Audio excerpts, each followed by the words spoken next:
Hello and welcome once again to another ECS recap. This time it's for days 13 to 15. And first things first, we'll start off with Europe. We had a French implosion. Maybe not the best way to describe it, but yeah, G2 and Envious was a bit of a mess, James. What happened? I think it is the best way to describe it, and it's hard to describe it beyond that, really. I don't know if you can really explain what's happened with Envy versus G2, but if there is a kryptonite, then apparently it's G2. Two extremely bizarre games of Counter-Strike, even to some of the people on Envy. So they dropped 2 maps to G2. Fantastic for G2. Not so good for Envy, but it's something to just put behind them. Yeah. Whatever it was, just, no. I don't know. It was so weird. It's funny, because to give it to you this way, guys. So if you ever play like one of these games where you get like these anti-power-ups, which makes all your controls go backwards, that's kind of like what happened to Envious. They were sort of like playing with backwards controls. That's almost like what it looked like, because they were just running in, dying constantly. It was a mess. It's a mess. And that sort of essentially kind of removed them from contention in the top 4. Like those 2 losses against G2 really set them back. But otherwise, I mean, we've seen great stuff from Envious. So it's a I don't know how to describe that. We'll just leave forget about it. We'll leave it somewhere else, compartmentalize that.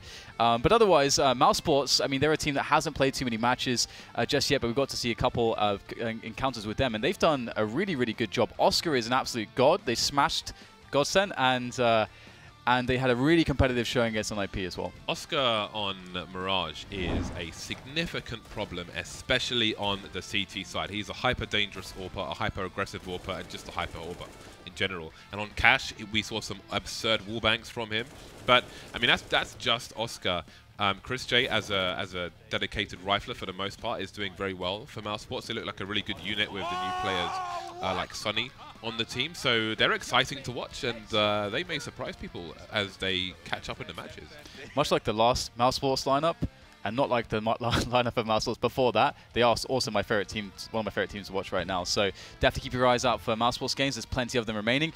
The next thing on the list here for Europe, I think that is very notable, is the fact that Fanatics, their streak of no losses is ended now. FaZe ended that, but it wasn't a 2-0 from FaZe, as maybe some would have expected. Fnatic had a very competitive series, and it was the last map Train where they barely were able to scrape a win, 16-13 against Fnatic. So Fnatic are looking actually amazing right now. Yeah, they've improved very, very quickly indeed, and I'm hoping we get to see them on LAN, see if they can translate to a LAN environment and continue that consistency and just general dangerousness.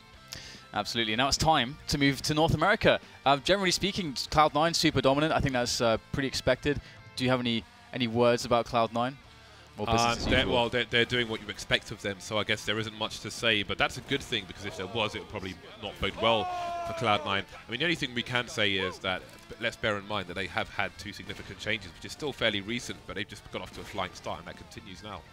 And interestingly, you know, talking about a team where there isn't maybe necessarily a lot of expectations, you know, we're looking at Ghost and we're thinking, okay, you know, what do these guys got, you know, to show us? You know, I think we're still exploring their playbook as they play games. Lorna's mentioned that they have loads of mechanical skill, and that's something we saw today and in the recent matches. They had a very competitive series against CLG, which is great for Ghost, but maybe it shouldn't have gone that way for CLG.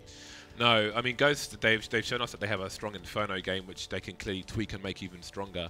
And they're playing as a team, as a unit, which is good to see.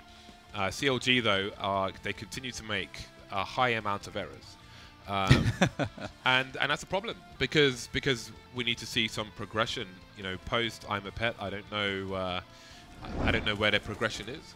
At the moment, we've seen some bizarre decision making in a number of cases, and you can see the frustration of some of the players like Ricky as well. So it's weird with CLG. They're perennial underperformers, and it's mostly self-inflicted issues that they seem to have. So is there a way for them to fix that, to get better? I really don't know at this point. Well, it's a good segue, the sort of theme of the struggle bus, as Halvor called it, as all aboard the struggle bus. Also in the struggle bus with CLG is Immortals.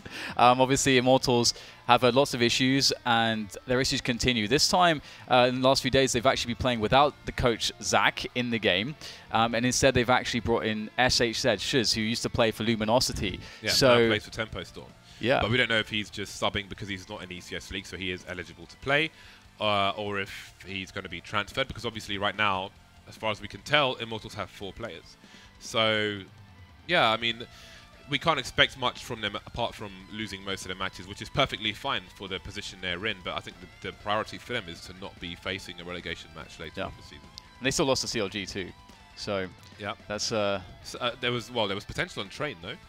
Like, it looks a bit shaky for a while there for CLG, but they did lose. Yeah, Immortals. All right, well, hopefully next week we can bring you less discussion of struggles and maybe more success stories. But that about does it for this recap. Thanks for watching. Remember to check out the stream when we're live, and see you for the next one.